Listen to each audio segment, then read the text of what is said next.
After years of political turmoil and unfulfilled promises, there may never have been a more difficult time to be a first-time voter in Guyana. However, Ayodele Roach, a 20-year-old second-year international relations student at the University of Guyana, knows the importance of voting and is urging other youths like herself to do the same. And on March 2nd, I expect also that we respect the coalitions and the persons that are working in the polling stations and around the polling places in the country. We don't want any unrest within that period, during or after that period.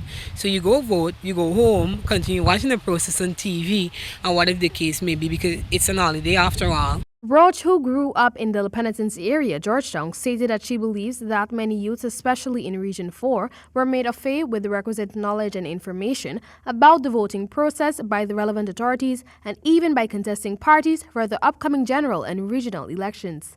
Most persons in Guyana, most average persons living in Guyana are on social media, and GCOM did as much as they could to notify the public on your voting rights and how you should vote in terms of social media, radio, television.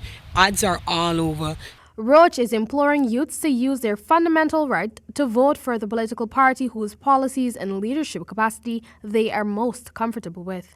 The young woman stated adamantly that she is confident that there will be high youth voter turnout since young people of this day and age are more bold and vocal as it pertains to their rights. She stressed the importance of the decision youths will make on March 2 and the implications it has not only for themselves and their future, but that of the development of their country. Regardless of which party wins, the young woman had this message to the country's future leaders. I'm expecting that all parties who put forward manifestos ensure that those manifestos become the cornerstone of their administration going forward. Because when you put forward a manifesto, that's what the persons that are voting for you rely on. So when you're in there, when you're elected to office, ensure that your manifesto is delivered upon. All your promises that you made in that manifesto, please deliver on it. And if you can't, notify the public, because not only about delivering, but if you can't deliver to us, we need to know why and what's the reason you can't deliver. I am looking forward to free tertiary education. Definitely that was promised by the AP and UFC government as a young person and as a university student and as someone who is looking forward to doing a law degree and a master's.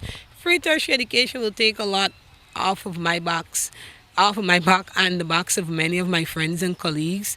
According to Roach, race will not be a factor in deciding who to vote for. She posited that her ex will be placed next to the candidate whom she believes is best suited to unite the country and ensure a safe and secure future for herself and the country. On Monday, March 2, voters will head to the polls to decide who they want to lead Guyana. In the midst will be thousands of young people who have recently attained the age of majority and will be executing their constitutional right to vote for the first time. For the HGP Nightly News, I'm Elle Griffith.